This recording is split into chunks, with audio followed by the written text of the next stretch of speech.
pull up and praying in your prayer if you're in everyone with silence. Pledge allegiance to the flag of the United States of America and to the republic for which it stands, one nation, under God, indivisible, with liberty and justice for all.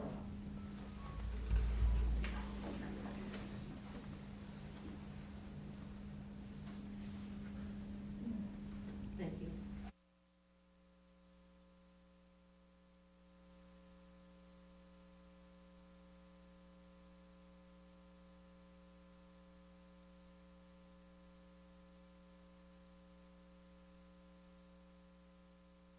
Here.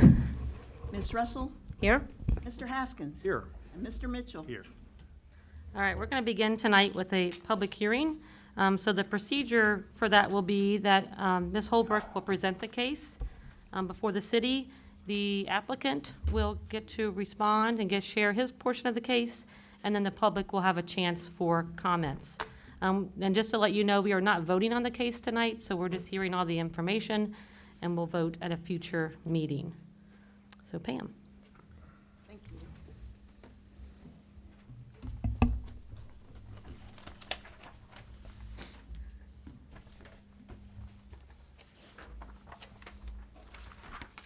This is the Red Knot Subdivision and Plan Development Overlay Request. The location is 405 Garfield Avenue. Property owner is CPH IX LLC Square or 2, 2841 Woodburn Avenue, Cincinnati. The applicant is Red Knot Homes, Mark Potabom, 2841 Woodburn Avenue, Cincinnati, Ohio.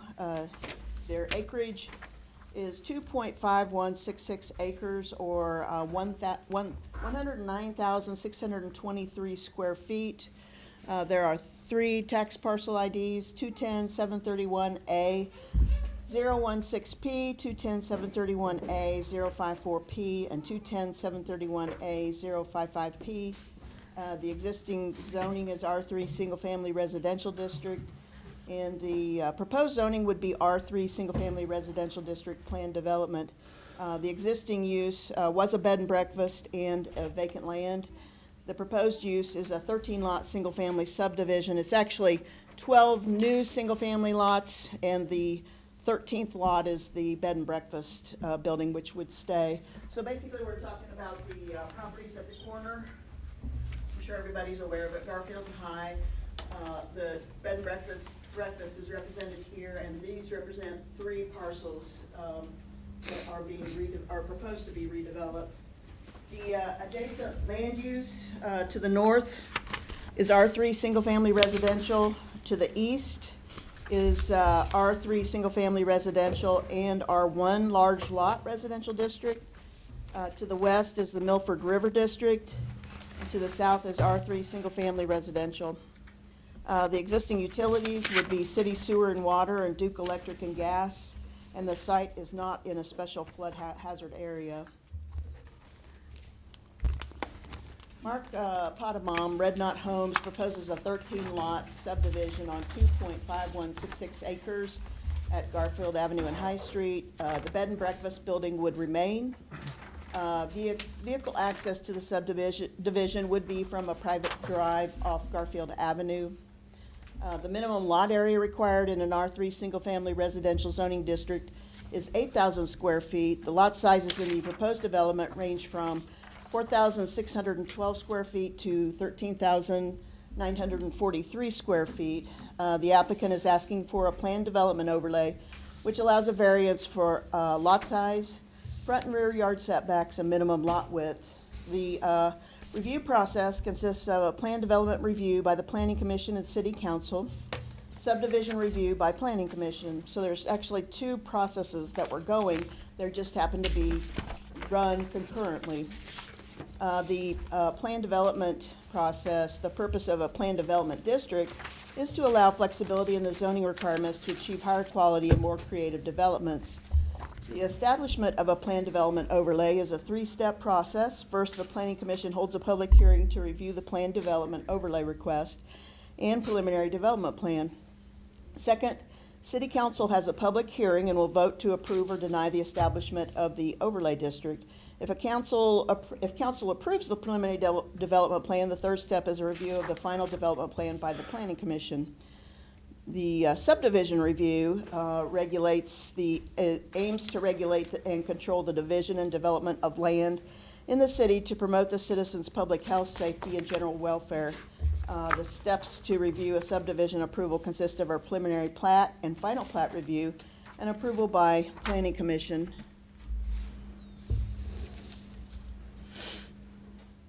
Basically, here's just an aerial. It's not a very good picture, but it's a picture showing the properties. And this is the actual layout of the site, the private drive with a cul-de-sac, and the 13 lots, the 13th lot being the bed and breakfast, 12 new lots, and let's see, that's just a close-up view. The process, which we had a Planning Commission public hearing January 12th, and they reviewed the preliminary development plan. March 1st tonight is the City Council public hearing. March 15th, City Council can take a final action. You can choose to vote that night, or you can delay the vote. That would be up to you guys. Before it can be voted on, we would have to take it to committee. So tonight, we're not voting. You guys are taking input. You have a lot of information that I pass along to you. And so hopefully you'll have take some time to thoughtfully consider. So the rest of the meeting dates would just be to be determined depending upon when council votes and when the developer would be ready, if council approves it, when the developer would be ready for final development plan review. That could be a couple of months down the road. Permitted uses, section 1169.03A states that permitted uses in the PD Plan Development District shall be those uses permitted in the district in which the PD district is to be located. The subject site is located in the R3 zoning district, allowing single-family dwelling units on a minimum lot area of 8,000 square feet. Section 1169.03B states that the project area that will be used to determine the permitted number of units shall be limited to all the area within the planned development area that is devoted to the residential use, excluding floodway and public right-of-way. And in this case, the project area amounts to 2.5166 acres, or an area of 109,623 square feet. Under the existing R3 zoning regulations and without the planned development overlay, the applicant could create 13 8,000 square foot single-family lots, or 9 two-family lots. The applicant is seeking the following considerations or variances. Minimum lot area required in this zoning district is 8,000 square feet. Requested is lot areas between 4,612 and 13,943. Minimum lot width 60 feet. Requested 30 to 87 feet. Minimum front setback 30 feet required, 25 feet requested. And minimum rear setback is required, and the applicant requests 20 feet. So, just a little chart up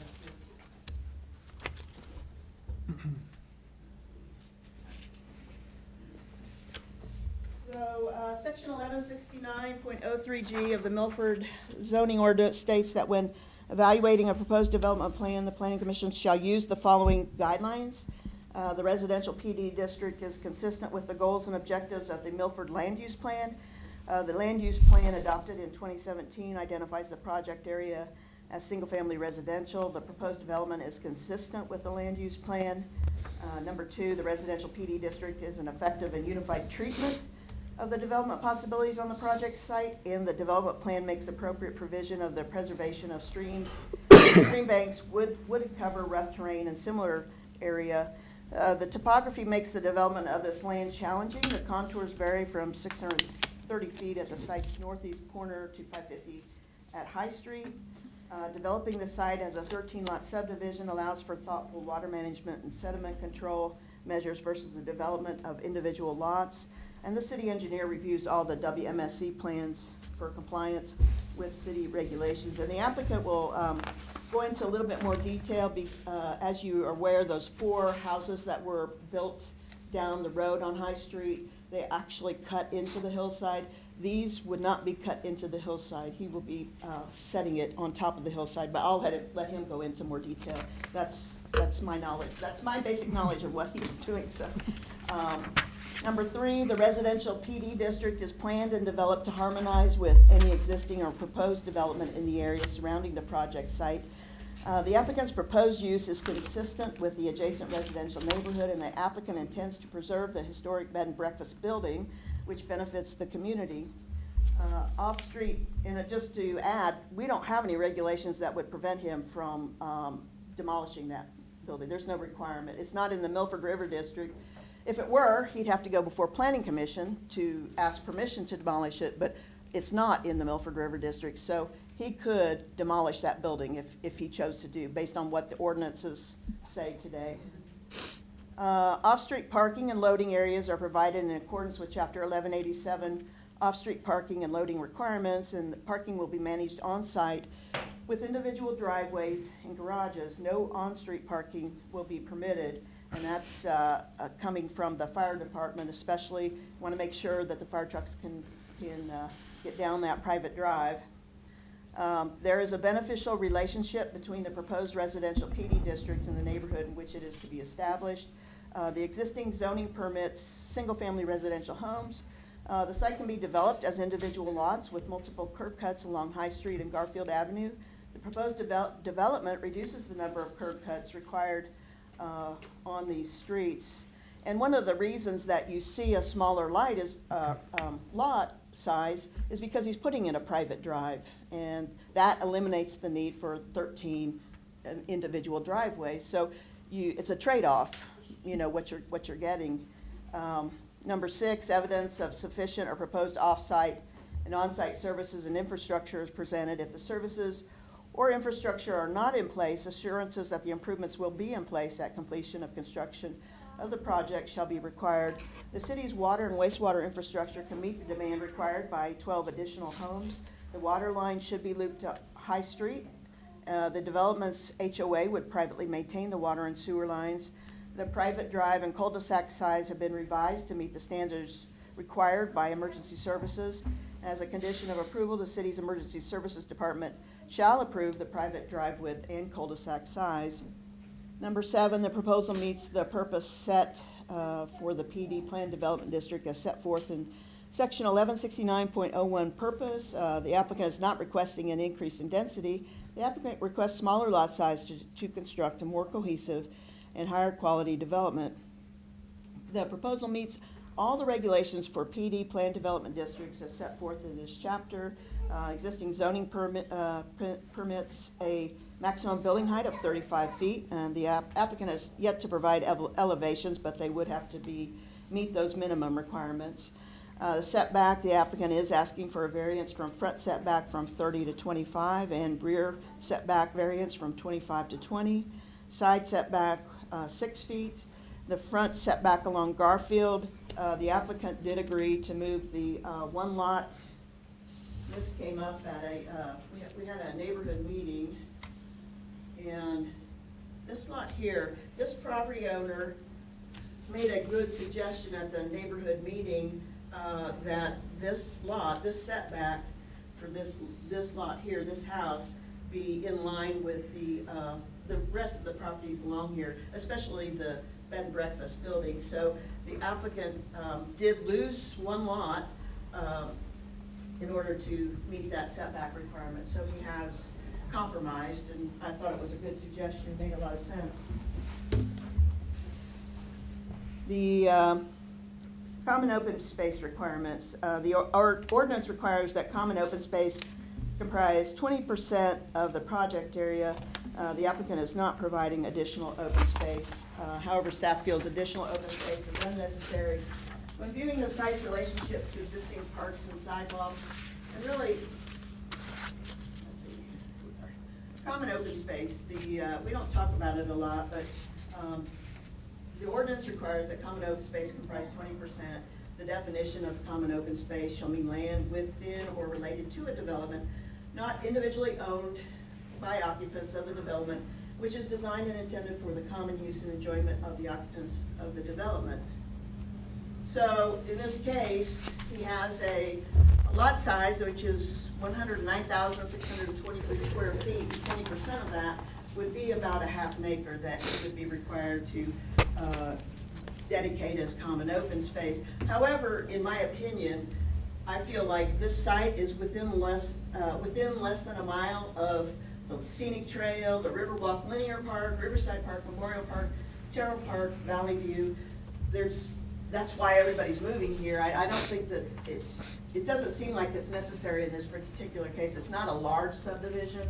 I know other people are gonna disagree, but that's just my opinion.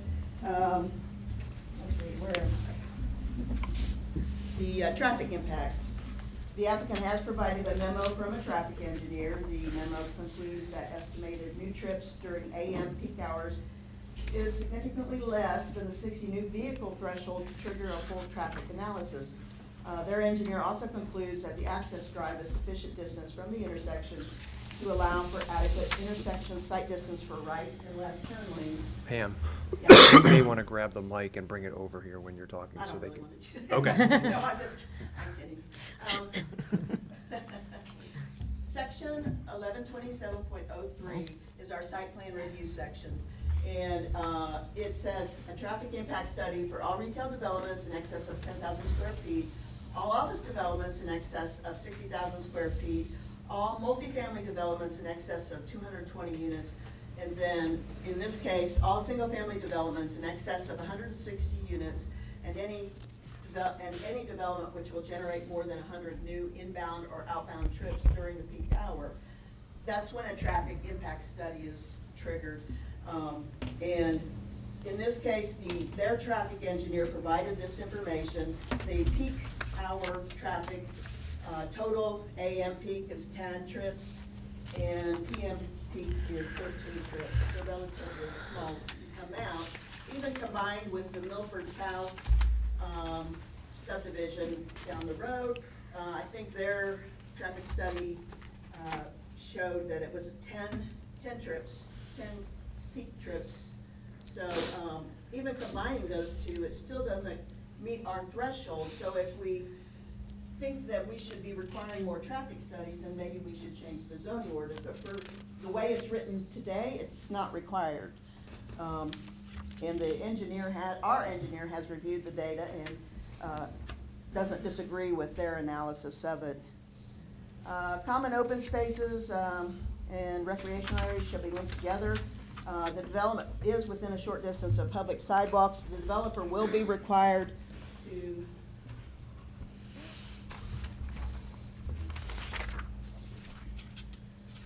whatever's torn up out front here, we will be requiring sidewalks along his property here.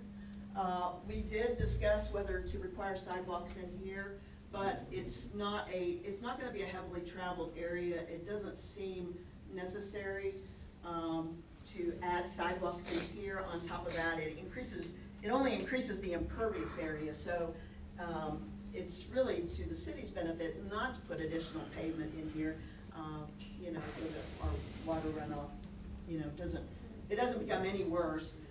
Each of these, just to point out here, line 12, 11, 10, 9, they would front High Street.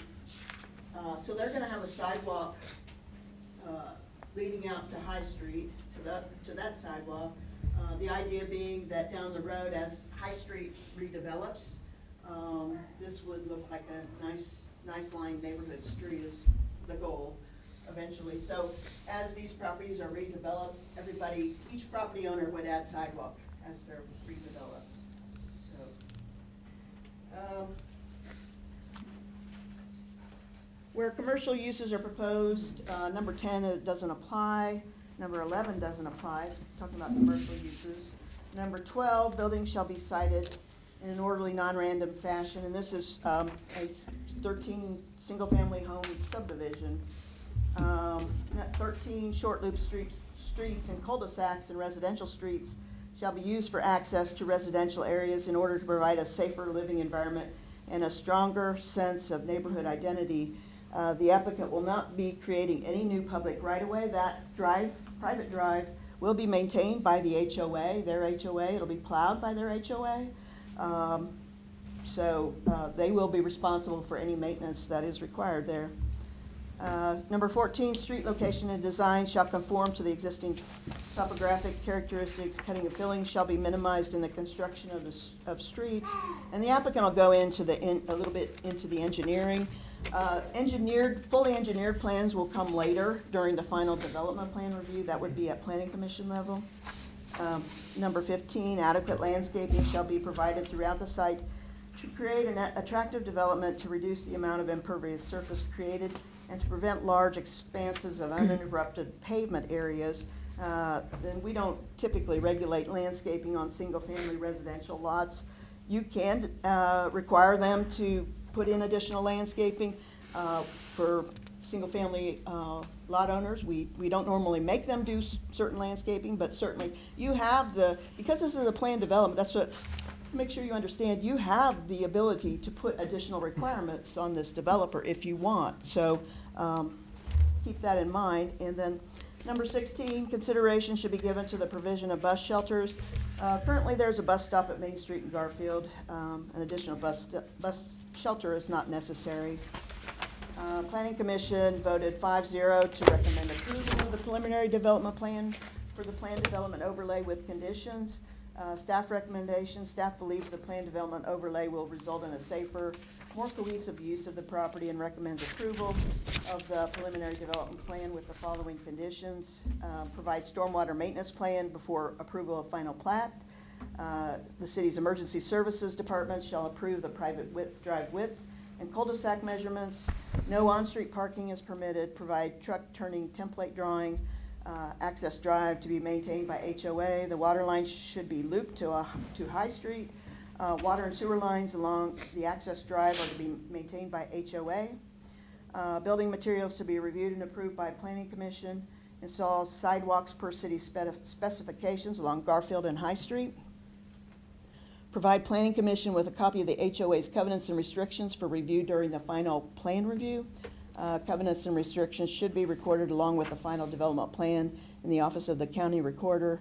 The developer to provide a before development and after development impervious calculation, and WMSC permit required before grading can begin. Developer must comply with all bonds and sureties before final plat approval. The HOA will be responsible for the inspection and maintenance of the stormwater underground detention area. That's all I have. So I'd be happy to answer any questions that you have at this point, or Any council questions for Pam? No? All right, if we have none yet, then we will hear from the applicant.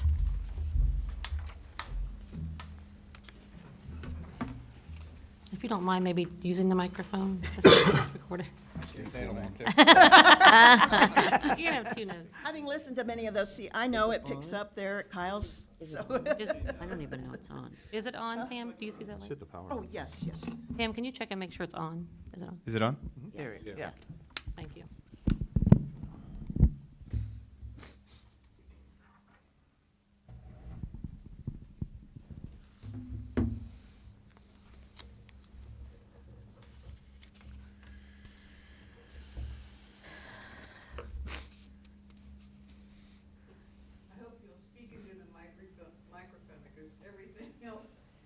I'll try. Me, like Charlie Brown's teacher. So I didn't understand a lot of what happened.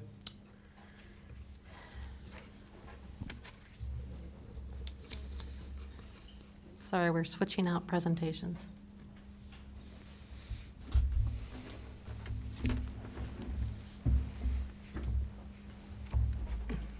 Yes, thank you.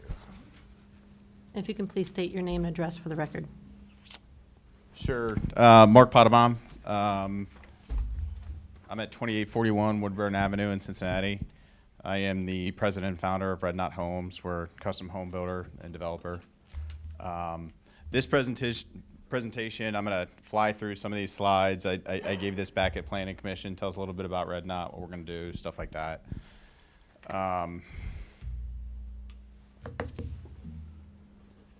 I've been doing this since 2007. Custom builder developer, like I talked about, a little over 20 employees. We'll build right around 40 homes this year. We specialize in infill and urban development in Cincinnati, Northern Kentucky, and the surrounding suburbs. Our average sale price of a home is around $850,000 to a little over $1 million plus. We're a member of local, state, and national home builders association. Winner of all People's Choice Awards for 2021 Homerama, so favorite home, favorite design, et cetera. So I think about 15,000 people voted. Ranked as top best home builders by Consumer Affairs and Home Builders Digest. 15th largest home builder in Cincinnati, and fastest growing LEED certified builder in Cincinnati. That's our team. It's a team of professionals. So my team is architects, project managers, designers, et cetera. The development team, all civil engineering and surveying, will be handled by Abercrombie & Associates, so over 25 years of experience. This guy's important. Lee Newpool & Associates does a good chunk of our geotechnical and structural engineering. He will follow this project. He follows every single project in the hillside that we build. So like I mentioned, that is our specialty. And then I will personally manage the site development. I'm going to go through some of these quick. Just past projects, I'll go through these quickly too. So if you go to our website, you'll see a lot of modern homes and stuff like that. We're not building that here, okay?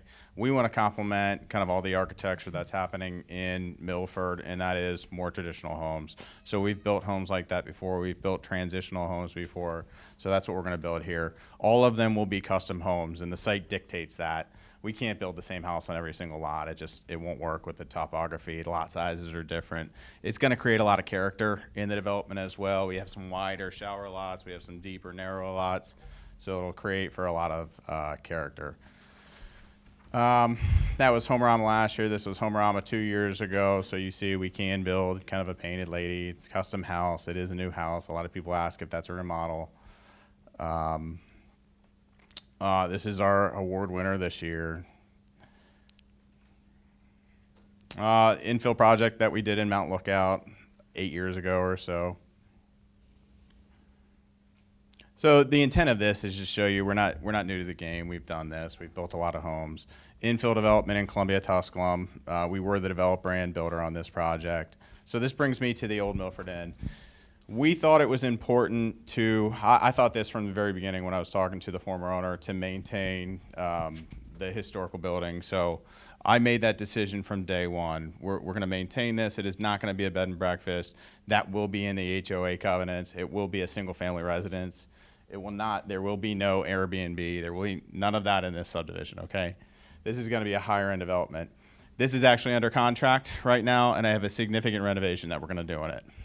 So we're going to maintain the integrity of the historical building, but we are going to update the building. And I already have plans on that, like I said, in a client. So obviously what brings everybody to what the current interest that we have in the site and the clients that we have calling us are all about proximity to everything that you guys have going on in Milford, and people want that, right? So Pam went over a lot of this, and I'm going to dive more into this once I get to the site plan, but the old Milford Inn plus 12 additional sites, they all will be accessed off of the private drive, so functionally all of the garages will come off of the private drive, okay? Even though we're going to build essentially a front here, and it's going to look like a front porch and everything like that, that these all will be rear loading. We'll probably be in the 700s to $1 million plus. And all of the homes will be custom. So I talked a little bit about this. We're going to pay tribute to many of the beautiful homes that we have in Milford. So we won't be building modern homes. I will personally be a part of that and sign off on that as clients come in. Stormwater, this is important. All stormwater will run into a detention system. So all gutters, all surface stormwater, all drain tile from foundations will be brought into the stormwater management system. So we're going to be taking all that water off the hill. When we get into the site plan, I'll talk about how we're going to manage some flow that's actually coming into the lot currently. We talked about the private drive. Everything will be underground, and we will install street lighting. So it's going to be a nice higher end development. They will all have professional landscaping, and we will have a HOA with covenants and restrictions. And in the what used to be the old Milford Inn will fall into that same HOA.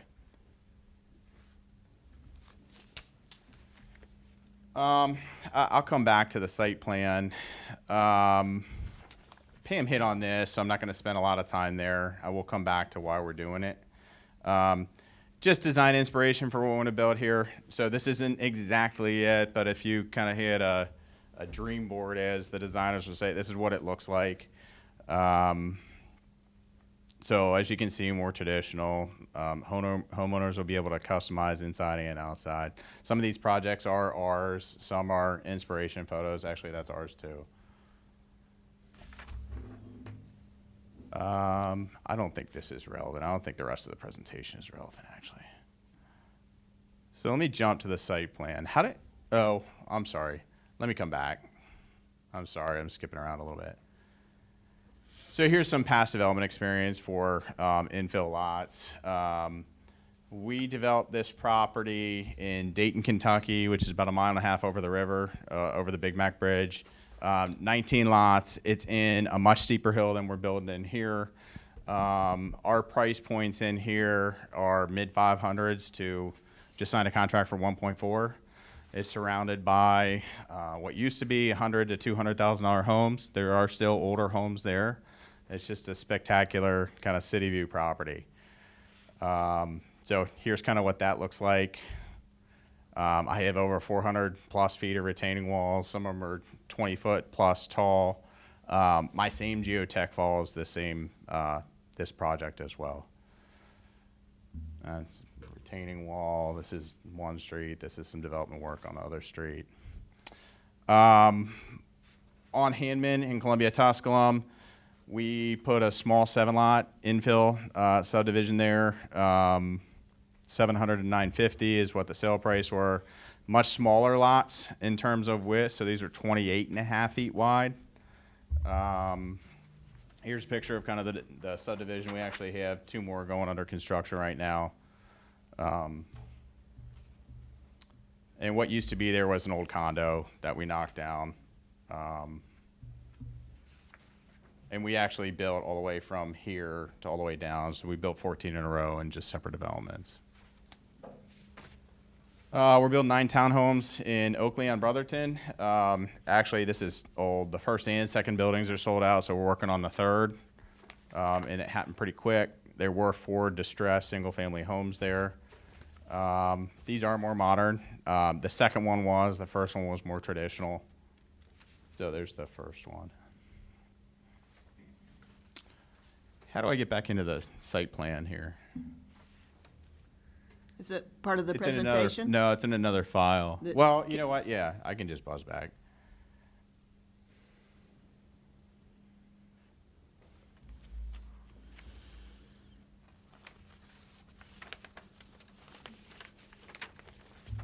I apologize if I'm standing in front of the TV here. I don't know where to stand. And I'm going to look at some of my notes here. So Pam hit on a lot of this, and I'll come back to my notes if I miss anything. I'm doing this because I think this is the best thing for this site, right? So she rattled off some numbers and said I could build 9 duplexes or 13 single-family homes just based on the density here. And I could do that easily. I could cut the hill and I could just keep running lots this way. I do a flag lot this way. I put a house up behind here. I put a house up here. It would be a hodgepodge mess, and it's not a product that I want to put out, but I could. And I don't have to go through this plan development and kind of all the hoops I'm running through right now. It's a much safer investment, actually, because I'm not paying for stormwater management system, the private drive, all the lighting, everything that I'm doing around this, and I knock off one lot at a time. I'm not fronting a lot of cash on the front end to do this whole infrastructure. If I did that, though, I would be cutting into the hill. So these are all grade lines, and as you all know, this is a steep hill. So that's 10, 20, 30 feet higher than High Street as I cut into the grades. I cut into the hill just like that 4-unit development did down the street, and I built a house. I built a lot of homes in the hillside. Anytime we don't have to cut in the house, we cut into the hill, we won't. So we're trying to roll up, and that's why the private drive comes from here, and we're trying to build out over the hill, okay? If I did cut the hill, so one, I'd be cutting the hill. I'd have a big retaining wall there. That's not advantageous. I'd have a lot of curb cuts on High Street, okay? So it kills parking every 20 feet. I'm putting another driveway, and I think it kills the look of what we're gonna do here. So what we're proposing to do are these houses have a functional front that come back to High Street. We'd have a retaining wall here, and we'd have a sidewalk. So there'd be nice landscaping in front of every single one of those homes and a nice inviting entrance. So the residents here could come out what is their front door, walk down to High Street, walk down to restaurant, et cetera. Another drawback of doing that is we start doing curb cuts, and I have a hill here. I have no construction staging. So it's a lot more intrusive if I start cutting curbs and put a dumpster on the street or, putting materials in this tight site rather than I have a staging area here, I have one here, I get it up off the street. Construction is intrusive enough. Let's try to plan around that, not create that with a bunch of curb cuts. So let me get into what we are doing. So we have a private drive here. The radius here was of the cul-de-sac was developed, and actually this has been increased to 38 feet after working with the fire chief to make sure that their trucks can go around that whole cul-de-sac. That's a very large cul-de-sac. Right now there is a problem with stormwater runoff, and this is a mess, and I'm going to work with the neighbor to clean this up. So all this runoff is coming down here. It's coming into old rock head wall, I guess, is what's there, and it's not working, and it floods into the lot, right? I'm going to pick that up. So we're gonna work with the neighbor. We're going to clean all this up. All of this is going to come down into this detention system, then which will slowly. So the detention system is intended to collect that water and slowly release it into the stormwater management system. Like I said, there will be landscape lighting. There will be underground sewer, underground gas, water, and electric. Let me see what else I have in my notes here.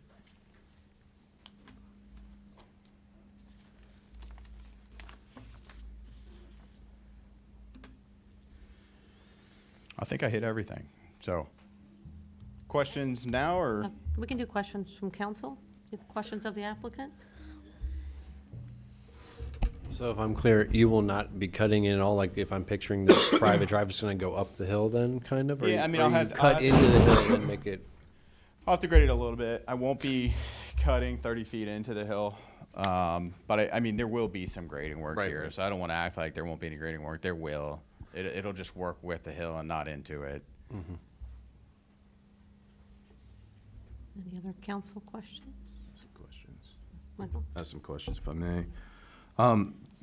Pam, mentioning it in your staff report, the minimum lot width required is 60 feet, but we have listed 30 to 87 feet. How many of those lots are going to be between 30 feet and 60 feet wide? Well, I only pick up on the 30s where I'm actually coming around the cul-de-sac here.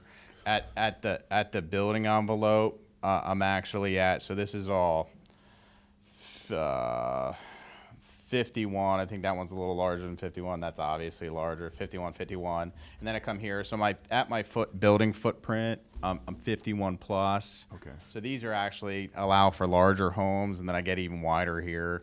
That's 50, that's 50. One thing I didn't mention, and Pam mentioned earlier too, is the whole reason I did mention this. Whole reason for this density is because this private drive does not belong to any one of these lots. It belongs to the HOA. So all I've done is I've taken all the square footage, which could have been divvied up into these lots, and it's sitting in that private drive. That's what creates a lot of these densities and setbacks. So kind of building on that conversation, minimum lot width is 8,000 feet. It has listed here 4612 to 13943. How many of those minimum lot widths are going to be between 4,600 and 8,000 feet?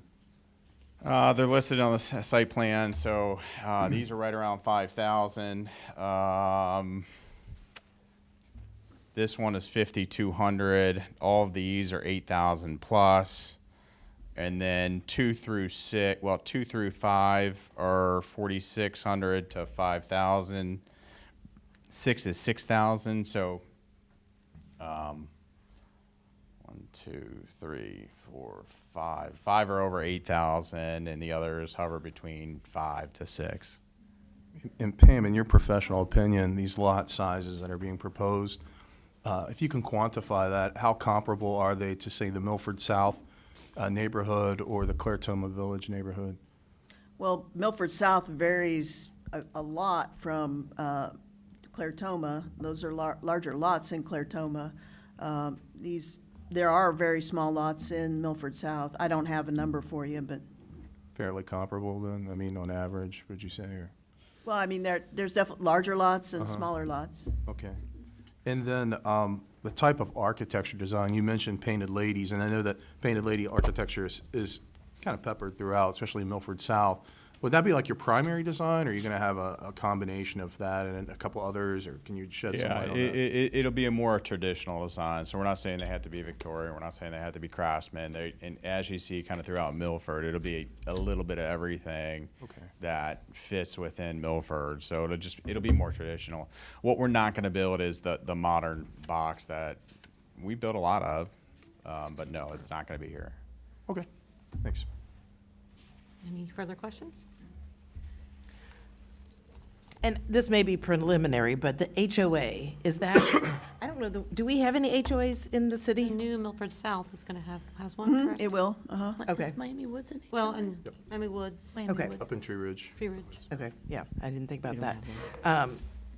And it may be preliminary. Who's going to run that, or do we even know yet? Well, I the developer, will run it Okay. until it's stabilized, and then the And then- homeowners will take it. Sometimes they throw it over to a professional management company. Sometimes Yeah. they manage themselves for smaller development like this. So as far as the HOA, it is to protect the investment that each of these people are making into the development. Yeah. So there will be standard covenants and restrictions around that. You know, you can't park a camper out front. You can't run a catering business, no kennels, stuff like that. It will also, like I said, the old Milford Inn will loop into that as well. We haven't decided, you know, obviously it'll cover the private drive, the stormwater system, the lighting. We may include landscape maintenance and lawn. We haven't decided yet. Okay, thank you. So do you have a copy of the staff report? Have you looked at it? Yeah. The conditions that were outlined in the staff report, there were 15 as of right now. Do you have any questions, any issues with any of this? No, completely agree with all of them, and we'll comply with all of them. Okay. He's agreed to loop the water line, which is a big deal. It's a big deal to the water department, so, he's made modifications to setbacks, things like that. So, yeah, he's agreed to everything that, all the conditions that were proposed. Okay. Any further council questions? All right, so we are going to open up, I guess, public comments. Please try to keep your comment to 3 minutes, and please make sure you state your name and address. So whoever wants to start off, anyone from the public want to make a comment? Yep, go ahead.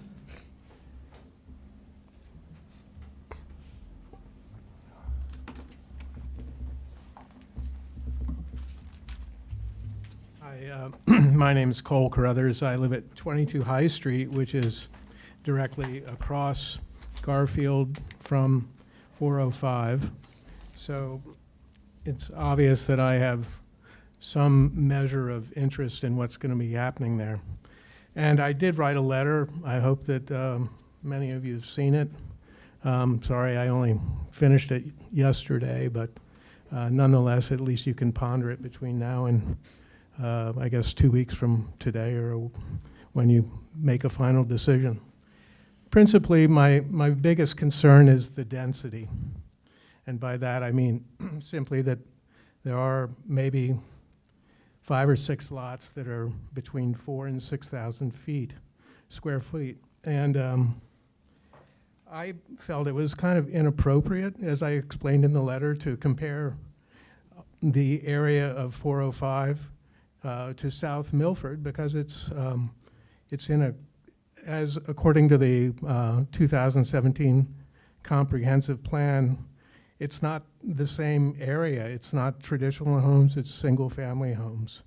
And the adjustments that are being made, I can kind of go along with the idea of sort of appropriating architectural style and everything, maybe smaller lots than might be normal. But I feel like to simply push forward on 13 lots, you're basically giving up all green space for the density.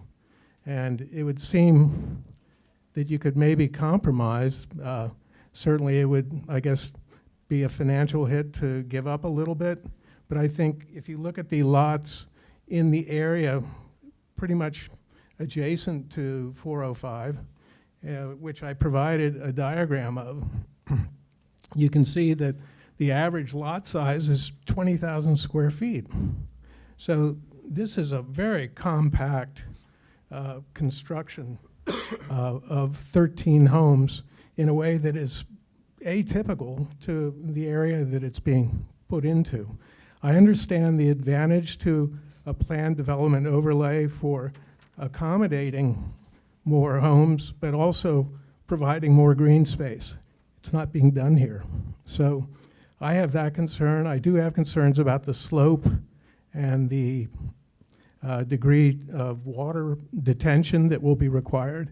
I think the city ought to do its own study of this just to kind of compare with what the engineers that are working for Red Knot have done. And I finally think that with all of the commercial development downtown, the distillery is coming along. We have no idea how the traffic will increase with this much activity going on Main Street, plus the development at 777 Garfield, which is the old Milford South School. So I think there are a lot of maybes, what ifs, a certain degree of, let's say, hope and calculation that we will get it right. But I think it would be unwise to just launch into it and believe that everything will be perfect. And for that reason, I think the density is the one thing that we ought to be most careful about and consider, is there some compromise that could be made to give the lot sizes a little bit more, maybe reduce the number of homes from 13 down to, I don't know, 8 or 9, something like that. That's pretty much all I have to say. Thank you. Thank you very much. Thank you. Anybody else from the public like to make a comment?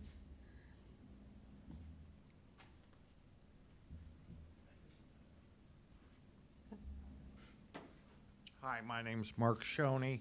I live at 900 Wallace, which is above this development. The one thing that I have a concern with also, the density of the properties. I mean, 4,000 square foot. The stuff above it is all 1 acre to 3 acres up above us, this development. And I know I sit on 1 acre. My neighbor sits on 1 acre. The other the neighbors sit on 3 acres.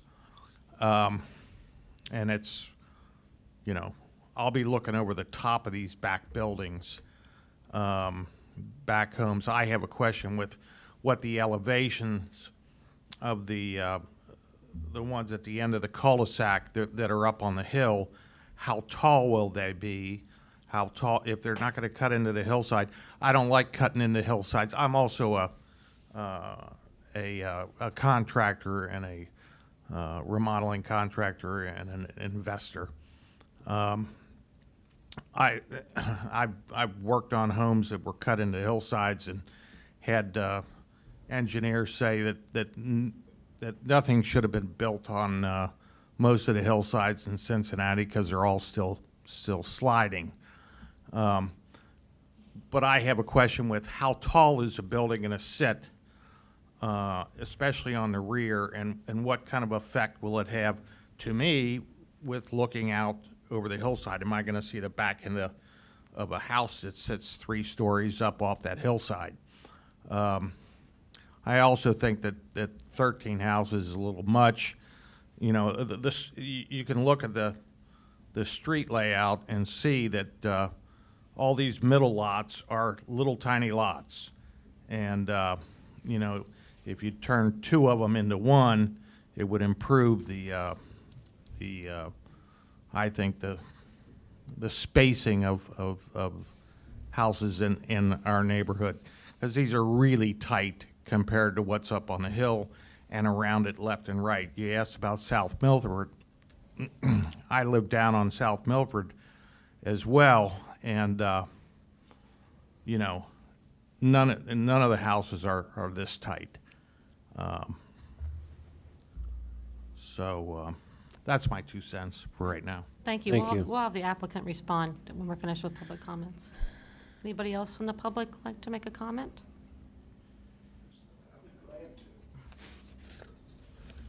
Darrell Donovan, 28 Worcester Pike, and I'm going to agree with the 2 people that have spoke so far about the density of the place. I know you said there's other places in South Milford that are built similar to this. Can you tell me where they are? I didn't say there were other places in Okay, South but- Milford. He was asking about lot size, and Okay. I don't have a just layout, wanted but to make they are sure, smaller right. lots in Right. South Milford versus Clermont. Okay, because I mean, I guess I see, the one thing I see over and over again in Milford is every time somebody wants to do something, the rules here change, or they have to change to build these smaller lots and so on. I've been up here to quite a few meetings, as Pam knows, and, you know, the blatant statements, like, I remember, I believe it was you that stated last meeting that mostly empty nesters buy those homes. My nephew had one of your homes down on Hardman. So, and one of the big things we noticed there was the parking. Because empty nesters, when he lived there, he was probably 37. And literally, when we had a family get-together there, everybody had to find a place to park nowhere near the house. And I know they're saying they won't have that issue because you have Garfield and High. But I think we already have this issue on Mound, if I'm not mistaken, especially with the fire department and the problems of being able to get down Mound. Is that correct? Is Fire anybody chief has aware? expressed some parking issues on Mill. Okay. Yes. And if we don't think that's gonna happen on Garfield and High Street from a development that has no on-street parking, and, you know, the house is at $700,000 to $1 million right now, a lot of young people can afford those, not empty nesters, a lot of young people. So my biggest issue is the density and the use of parking and the loss of green space also. I think that we know that one of the major reasons, and I would think he knows, is of the density, is the return on the investment. It's not so much about doing good for Milford. It's always going to be returns from investors. And that's a known fact. I mean, any business person picks up on it. So I'm just saying, I think you really need to think the development through and the density. I felt like in what I've heard tonight, even the speaking, first I want to know, did we have a meeting with him or discuss before he bought the property or of any type so that he knew what the building codes were when he bought it? Do we know that, or if he came to the city to ask? I don't know the date that he purchased the property, but, I mean, he can build on it. No, I understand that. I'm just saying, but you. I have no idea when he purchased the property, so. Okay, I'm just curious, but I just think that it's all about return. And I don't see that in anywhere in historic old downtown or the subdivisions in Milford, construction that tight. So I'm going to agree with the other people as far as density. Okay, thank you. Anybody else from the public like to make a comment?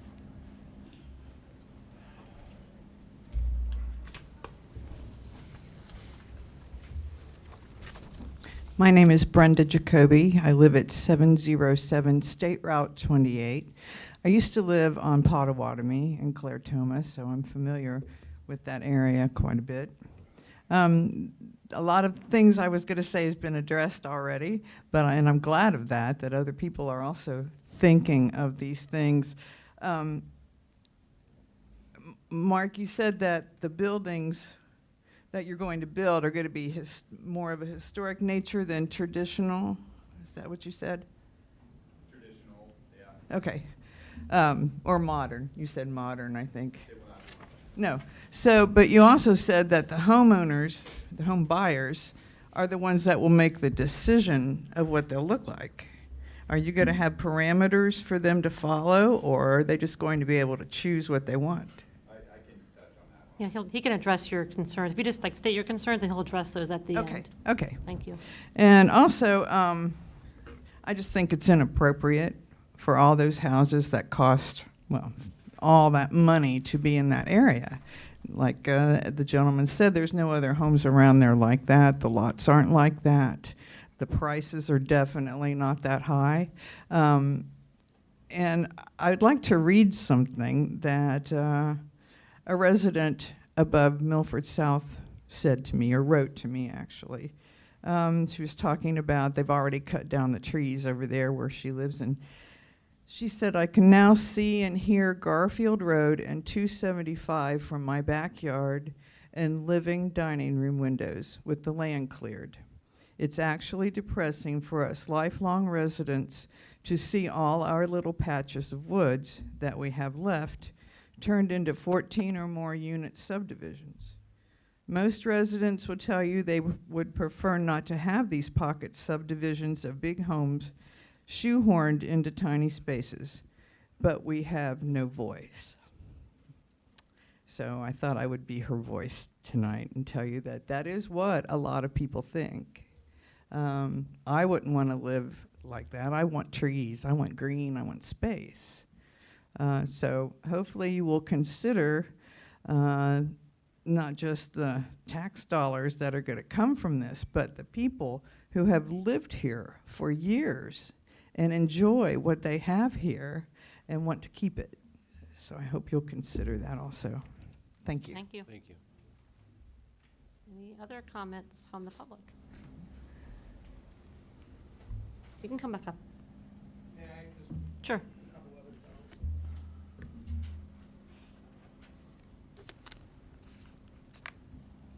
Just a few things that I had mentioned in the planning meetings had to do with the traffic on Mill and Garfield coming into 50.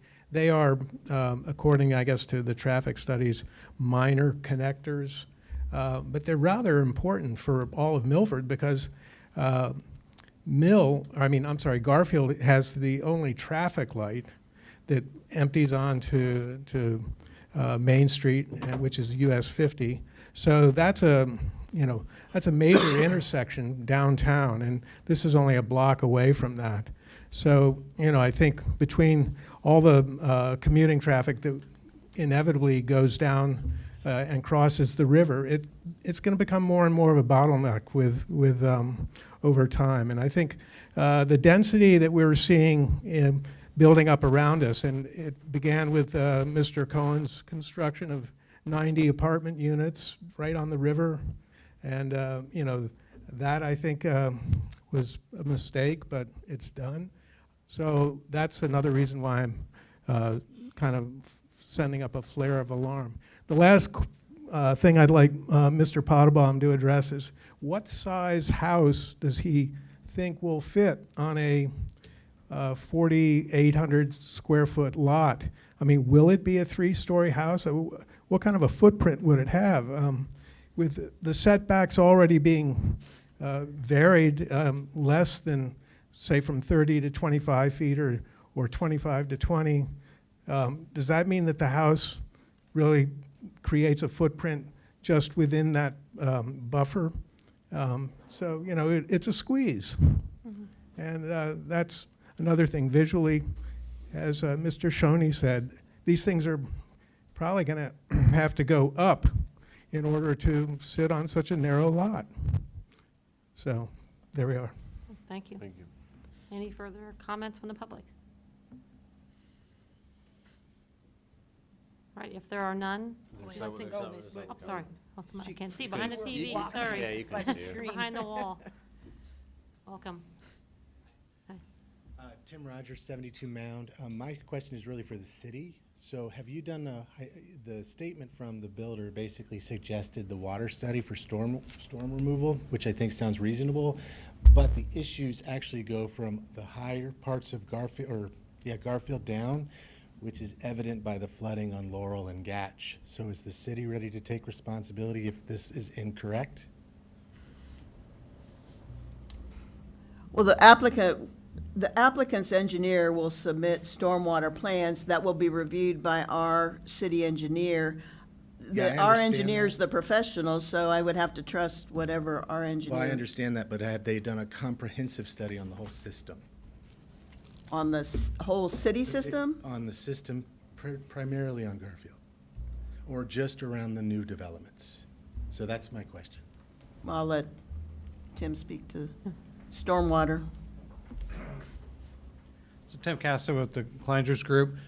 So the applicant and their engineer is going to prepare a study specific to this development. They're kind of they're not necessarily responsible for doing a system-wide review, and I'll defer to the city on what scope and study that they may or may not choose to move forward with of any type of study. But we're going to be reviewing the applicant's drainage study that'll be specific to this development. So council would have to decide if they wanted to add that as a condition, I guess, correct? If we wanted to do a further study. It would be something separate Yeah, than this project. separate, Yeah, this okay. would just be, so the understanding the stormwater runoff that would be accounted for in this is something that we're focused on specifically for this development and how it would impact our existing system. Correct. Right. Anything else we would have to take into consideration, South Milford, Laurel, everything else. Yeah, I was gonna say, because this is very, what they're gonna provide is very site-specific, Right. so, yeah. Yeah, we'd have to have a total system. In order to, yes, council would have to decide to expand that study, and that would be something that we would take on. Yeah, and it would be, in my opinion, just of the overall greater drainage area, that any type of solution to that, whatever those issues may be, I don't know that can be necessarily addressed or solved with this development anyway. This is mainly geared to collect the water off of this property, this development. Yes. All right, thank you. Any other public comments? I have a question. I know that we said that the traffic studies, and this isn't going to impact it, but how many cars per hour in the morning and the evening. And I remember the other development up the road on Garfield when I talked to the gentleman at the meeting that was canceled. So I was talking to one of the people that I don't remember his name. And he said it would have a lot less impact than the school had that was there, which I think that school had been closed over 30 years, or 25 at least. And what I don't understand, and I don't think anybody's asking, and I hope Milford is, because you're talking a square mile radius of all the construction and building and additions of new homes. Plus you have Sembilla coming up, right? Possibly. Possibly, yeah, okay. But probably is a better answer from what I've listened to. But the point being, within that very radius of that bend going into downtown Milford, coming over the bridge, I mean, I can see the impact of the study because I only live 8 feet from Worcester Pike. Can't miss it and can't miss the noise. So I think as a whole, you need to look at the impact of all of what's being built within that square mile. All right, thank you. Any other public comments? All right, now would the applicant like to address, especially maybe the elevation concerns? I know that came up several times. Yeah. Yep, I have that on my list. Okay. So there's a few things that came up a few times. One was densities. Pam hit on this, and I think I did too. What this is currently zoned for could fit 13 single-family homes, what I'm proposing, or 9 duplexes, 18 units, okay? So our original plan had 14 units in here. We've taken it down to 13 in response to the neighbor, which actually spoke at Planning Commission. Do you record those? Mm-hmm. Okay. So I'd advise you to listen to this neighbor's testimony kind of in favor of the development. There was another one down here that was in favor of the development.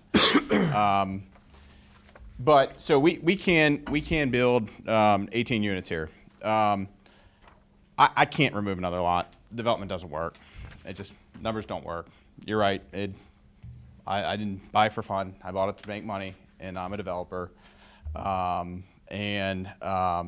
I think this is the right thing. I don't think this makes the most money. So plan B is I will cut the hill and I will build duplexes. So it's how the numbers work. It's not a threat. It's just you know, the numbers speak, and you know, that's just what we have to do. I still may end up with a single-family home over on Garfield, but you know, I'd have to scrap this. Is my point. I have to go to Plan B at that point.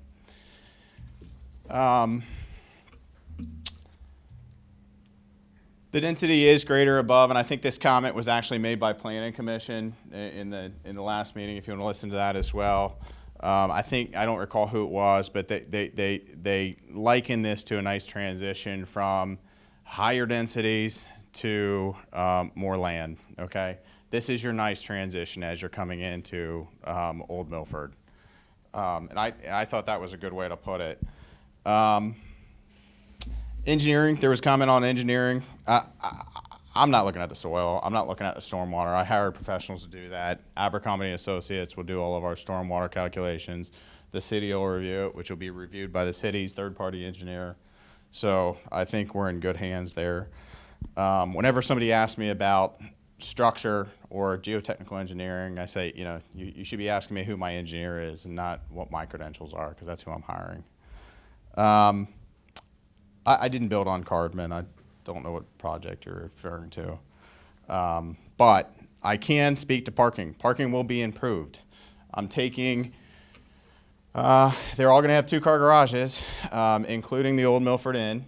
So I'm taking 26 cars off the street, I'm putting them in garages, and then they're all going to have driveways big enough to park 2 cars. So I got another 26 cars I'm taking off. Again, if I cut the curb, I've just killed all the parking on High Street. Style is not mandated in zoning that I know of in terms of architecture. As a planned development, council can. The planned development it is. If Yeah. I build duplexes, though, it's not. No, under our regular Okay. R3 zoning district, it's not. So that was my decision, and I think it works. And just like I wanted to maintain the old Milford Inn, I think that's what people want. That's what my clients want. So I'm happy to do that, and that is controlled by me, and that was my decision. Price point for these homes, those homes down the street are selling for mid-7s. So I think this price point will fit well. And as far as size of the home and height of the home, they will be per zoning code, which is 35 feet, right? These homes, you know, as I come into, I think the concern was this uphill spot. It will be a garage plus 2 levels. I'd imagine on these back sites, but at the end of the day, we'll have to stay under 35 feet per zoning code.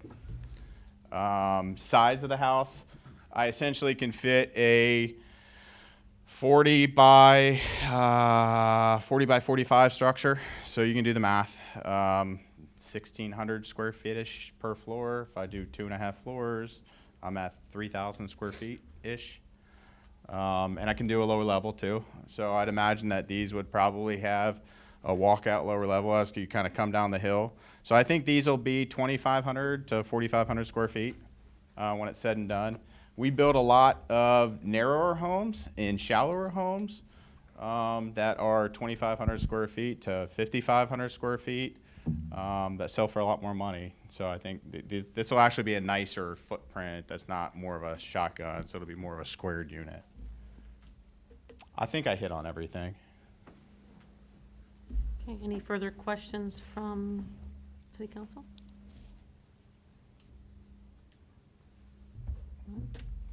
All right, thank you. Thank you. So Pam, the next step is possibly the next meeting or after that we will vote, correct? Yes, that would be the Sorry, next because we'll step. have to go to committee first.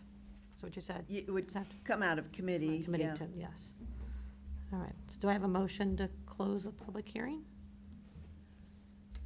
Motion, second. Who made the motion? Oh, Oh, I'm- Sandy. Sandy. okay. Make a motion to close the meeting. Second.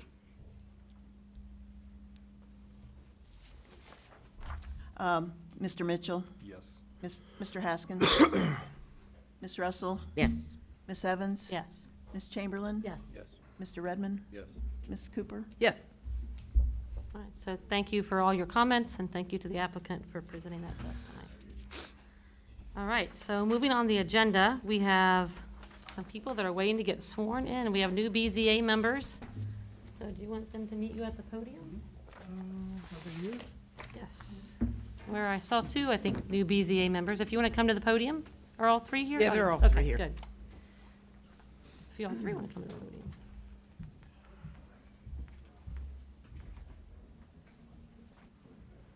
Welcome. Congratulations.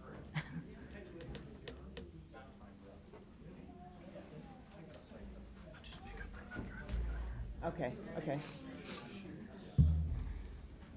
Yeah. Thanks for coming.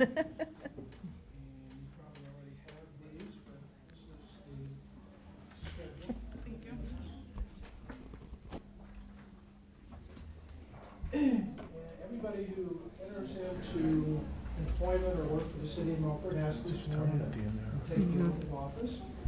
So raise your right hand and repeat after me, please. I state your name. I, Kofi Sarkhan, Promise and swear to support the Constitution of the United States of America, promise to support the Constitution of the United States of America, the Constitution of the State of Ohio, the Constitution for the State of Ohio, and the Charter of the City of Milford, and the Charter of the City, faithfully, honestly, and impartially, faithfully, honestly, and impartially, discharge the duties of Board of Zoning Appeals member discharge the duties of the zoning board to the best of my ability, so help me God. to the best of my ability, so help me God.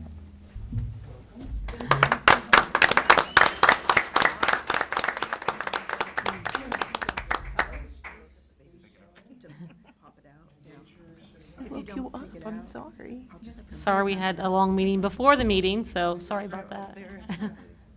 Thank you all for sticking around. Okay.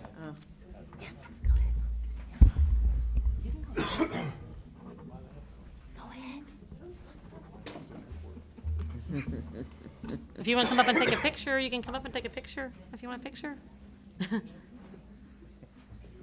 Yeah, Yes, thank you. definitely.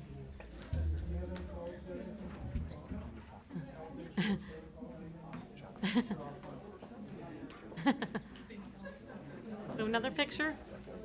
One more.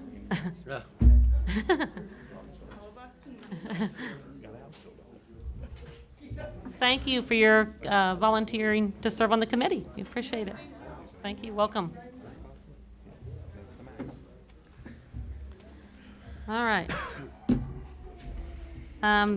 Next is proceedings. Do I have a motion to approve the council meeting proceedings from February 15th, 2022? So moved. Second. I'll be calling the roll now.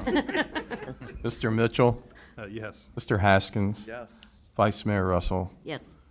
Mayor Evans, Yes. Ms. Chamberlain, Yes. Mr. Edmund, Yes. Ms. Cooper. Yes. All right, thank you. Do I have a motion to adopt the January 22 finance report? So moved. Second. Ms. Cooper, Yes. Mr. Edmund, Yes. Ms. Chamberlain, Yes. Mr. Mitchell, Yes. Mr. Haskins, Yes. Vice Mayor Russell, Yes. Mayor Evans. Yes. All right, and that brings us to our public comment section. Anyone else from the public wish to make a comment this evening?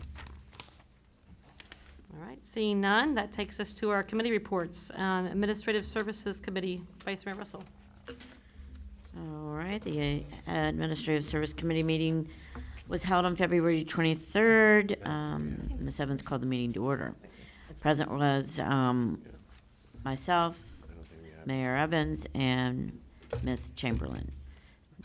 Staff members, City Manager Michael Doss, Finance Director Pat Worthland, Police Chief Jamie Mills, and Executive Assistant Jackie Bain. No visitors. Then they appointed the committee chairperson, that being me. So here I am. The proceedings from the minutes from the December 1st, 2021 Administrative Service Committee meetings were approved. So we started off with the discussion, purchase body cameras for the police department. Chief Mills presented information regarding purchasing 22 wearable body cameras from WatchGuard Video at the price of $44,365,000. There is an exemption to a bid requirement based upon that. This is a sole proprietor because it is in an enhancement of current dash cams, and also the department just received word that they will be receiving just under $12,900 from the State Attorney General's Office from a grant that they applied for. The net cost for this purchase will be a little bit over $31,000, which is under the bid requirement. Chief Mills also pointed out that the Hamilton County Police Chiefs Association just surveyed which departments had dash cams, which had body cams, and who the vendor was. 2/3 of the departments responded that they have body cams from the WatchGuard brand, which was reassuring us well.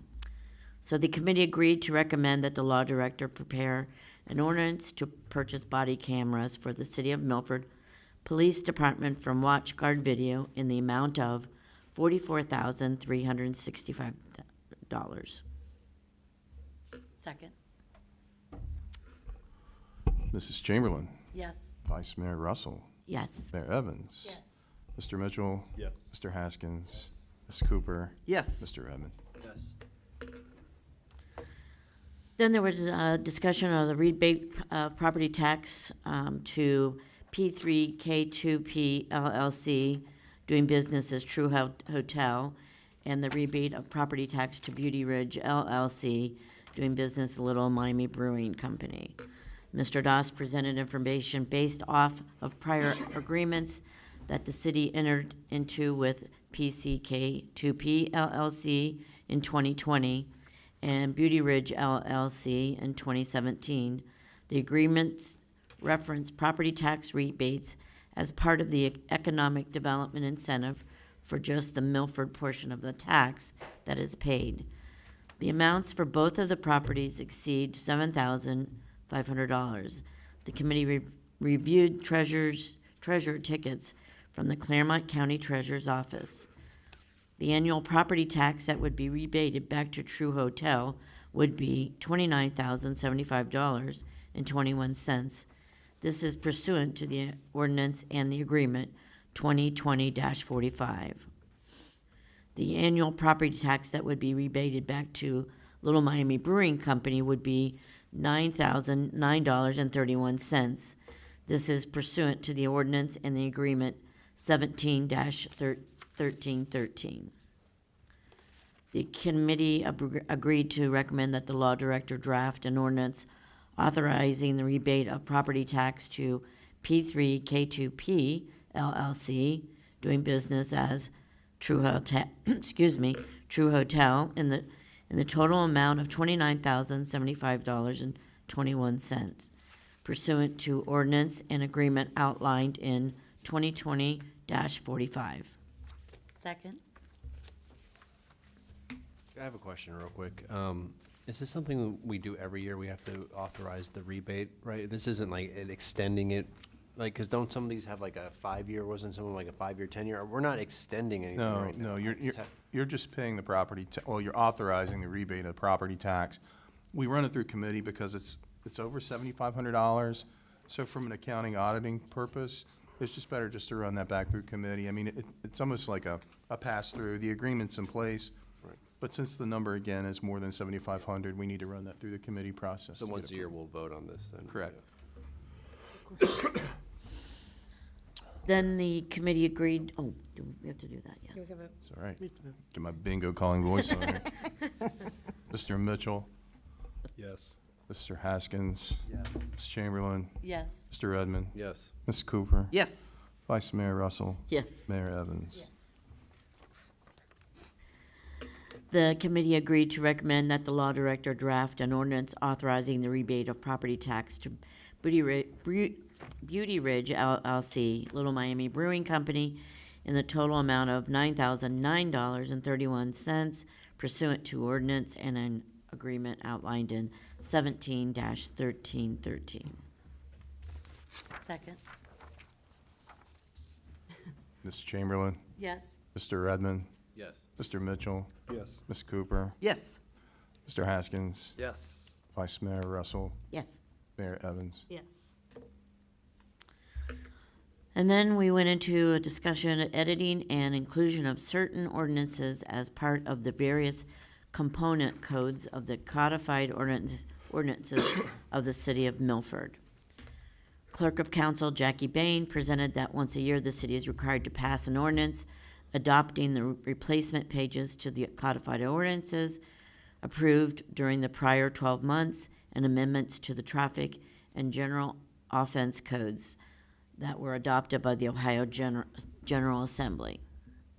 The committee agreed to recommend that the law director draft an ordinance approving the editing and inclusion of certain ordinances as parts of the various component codes of the codified ordinances of Milford, Ohio, and declaring an emergency.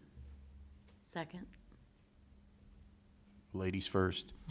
Ms. Chamberlain, Yes. Ms. Cooper, Yes. Vice Mayor Russell, Yes. Mayor Evans, Yes. Mr. Haskins, Yes. Mr. Mitchell, Yes. Mr. Edmond. Yes. Then we touched on the Milford Advocacy and Lobbying Services. City Manager Michael Doss discussed with the committee a proposal from Kegler, Brown, Hill, and Ritter for lobbying services. This committee, the committee reviewed the agreement, specifically their proposed engagement structure and fees. The rate will be at $290 an hour, capped at $35,000 a year, and only used as needed. So they'll only be used as needed. Mr. Doss felt that with all of the grants funds that are flowing through the Fed to the state with the Recovery Act and the infrastructure bills and any item that may come of interest from the city's standpoint, we may want an advocate in Columbus. This group is actually the lobbying group and advocacy firm for Clermont County. We were fortunate to utilize them through Clermont County Port Authority with no cost to us to assist us in lobbying and advocating for our water tower. They, as well as others, were instrumental in getting us the funding for that project. The committee discussed and concluded that we do need a voice in Columbus to lobby on behalf of the city of Milford. Finance Director Pat Worthman commented that she has seen these lobbying firms in action and confirmed that it is money well spent.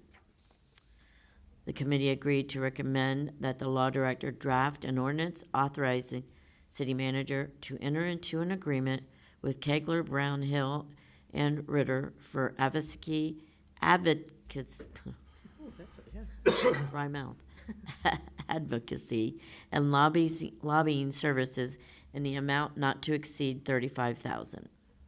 Second. We'll go by council tenure. Mayor Evans, Yes. Vice Mayor Russell, Yes. Mr. Haskins. Yes. Mrs. Chamberlain, Yes. Mr. Mitchell. Yes. Mr. Edmund. Yes. Mrs. Cooper. Yes. So there being no further business, the meeting adjourned at 5:23. Thank you. That's that report. Now moving on to the city manager report. All right, a couple items for this evening. Just an update on the 25 Main Street RFPs. The city did receive 4 proposals for the property in this round. 3 of those are mixed use, and 1 is for the renovation of the existing bank building. Copies of those proposals will be provided to City Council sometime this week for your review. I'm going to recommend that we have a future work session to interview those developers and that interested businesses before selecting a preferred developer or negotiating with the specific business moving forward.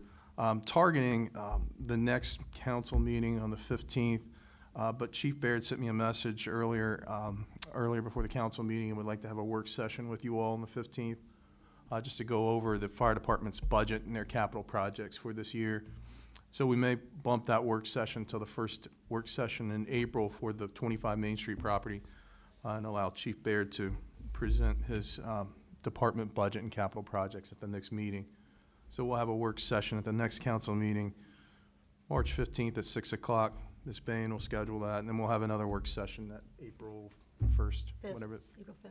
April 5th at 6, so sorry, apologize.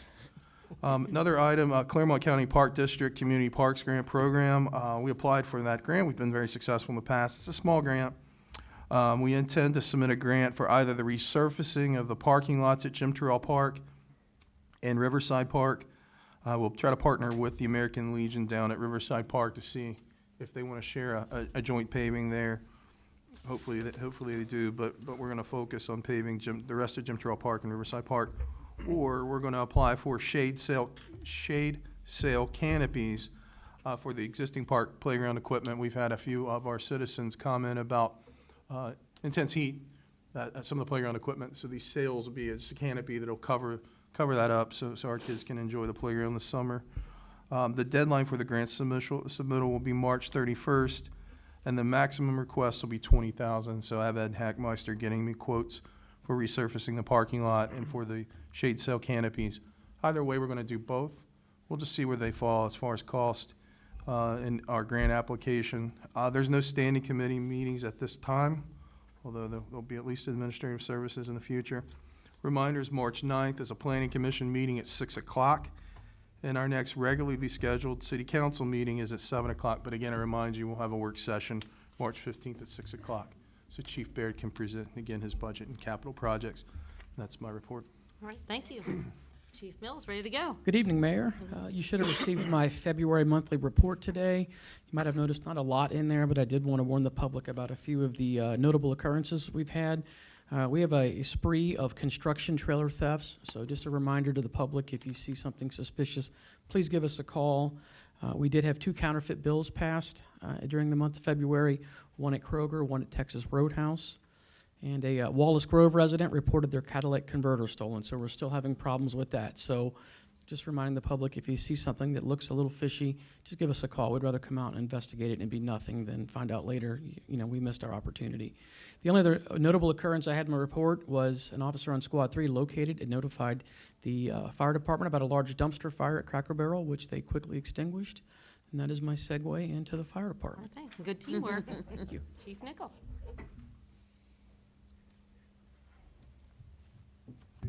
Good evening. We have nothing to report tonight unless you guys have any questions for me.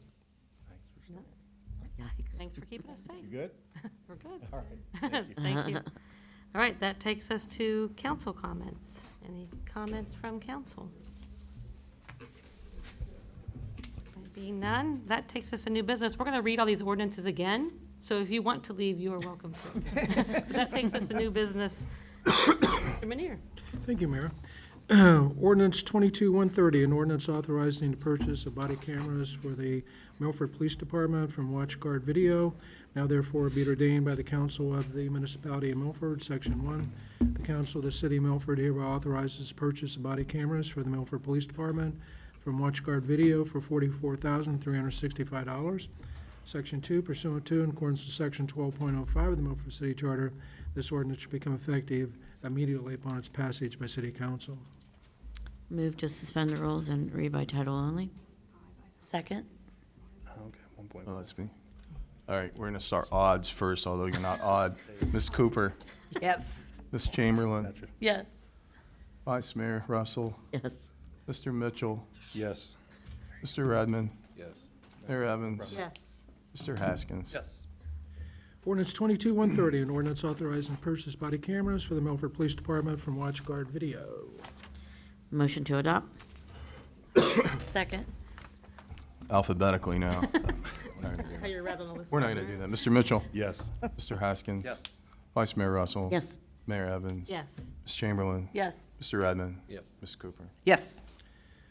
Ordinance 22-131, an ordinance authorizing rebate of property tax to P3K2P, doing business as True Hotel. Now therefore be it ordained by the Council of the Municipality of Milford, Section 1. The Council of the City of Milford hereby authorizes the City Finance Director to issue a rebate of property taxes to P3K2P DBA True Hotel in the amount of $29,075.21 in accordance with the Tax Rebate Incentive Program Agreement passed and adopted by City Council in Ordinance 2020-45 on September 1st, 2020.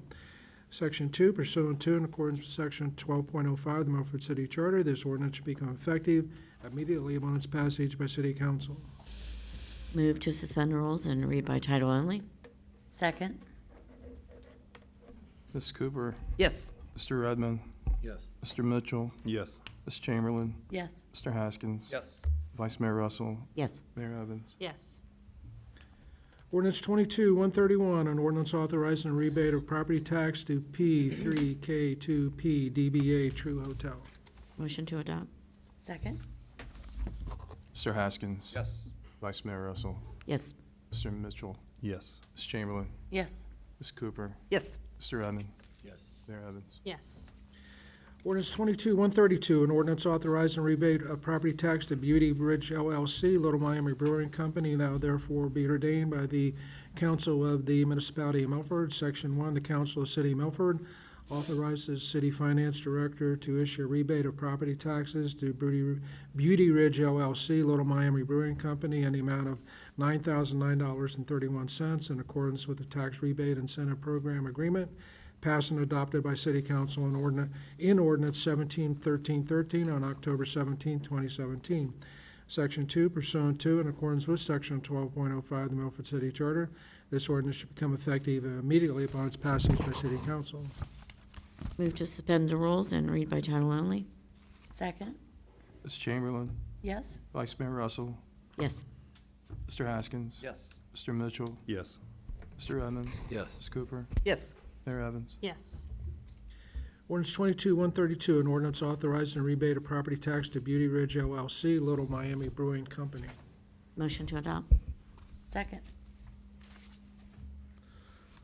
Mr. Mitchell, Yes. Mr. Redmond. Yep. Ms. Cooper, Yes. Ms. Chamberlain, Yes. Mr. Haskins. Yes. Vice Mayor Russell, Yes. Mayor Evans. Yes. I just want to clarify real quick, I'm sorry, Mike.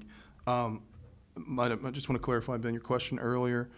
This is just for the first half of property tax for both of those, so we'll have another one back in August for the second half. Sorry. Did everybody vote? You guys vote? Yeah, we're good. We're on the next ordinance. Ready? Ordinance 22-133, an ordinance approving the editing and inclusion of certain ordinances as parts of the various component codes of the codified ordinances of Milford, Ohio, whereas various ordinances of a general and permanent nature have been passed which should be included in the codified ordinances of Milford, Ohio. Now therefore be it ordained by the Council of the Municipality of Milford, Section 1, that the editing, arrangement, and numbering of those ordinances enacted by council from January 1st, 2022, as listed in the comparative section table are hereby approved and adopted as printed in the 2021 to January 1st, 2022 replacement pages to the codified ordinances so as to achieve uniformity of style and classification. A copy of such replacement pages is attached to this ordinance and incorporated as part hereof pursuant to and in accordance with Section 12.03 of the Milford City Charter, Section 2, that the sections of the traffic and general offenses codes as set forth on the attachment hereto, which attachment is fully incorporated herein pursuant to and in accordance with Section 12.03 of the Milford City Charter, are hereby approved and adopted as amended or enacted so as to conform to enactments of the Ohio General Assembly. The sections are set forth in full on the 2022 replacement pages. Section 3 pursuant to and in accordance with Section 12.05 of the Milford City Charter. This ordinance should become effective immediately upon its passage by City Council. Move to suspend the rules and read by title only. Second. Mr. Haskins, Yes. Mr. Mitchell, Yes. Mr. Redmond, Yes. Ms. Cooper, Yes. Ms. Chamberlain, Yes. Vice Mayor Russell, Yes. Mayor Evans. Yes. Ordinance 22-133, an ordinance approving the editing and inclusion of certain ordinances as parts of the various component codes of the codified ordinances of Milford, Ohio. Motion to adopt. Second. Mr. Redmond, Yes. Ms. Chamberlain, Yes. Ms. Cooper, Yes. Mr. Mitchell, Yes. Mr. Haskins, Yes. Vice Mayor Evans. No, sorry. Demoted you. Vice Mayor Russell, Yes. Mayor Evans. Yes. Ordinance 22-134, an ordinance authorizing agreement with Kegler, Brown, Hill, plus Ritter for lobbying services. Now therefore be it ordained by the Council of the Municipality of Milford, Section 1. The Council of the City of Milford authorizes the city manager to enter into an agreement with Kegler, Brown, Hill, plus Ritter for lobbying services for an amount not to exceed $35,000 pursuant to and in accordance with said agreement, terms and conditions of which are fully incorporated herein by reference pursuant to and in accordance with Section 12.03 of the Milford City Charter.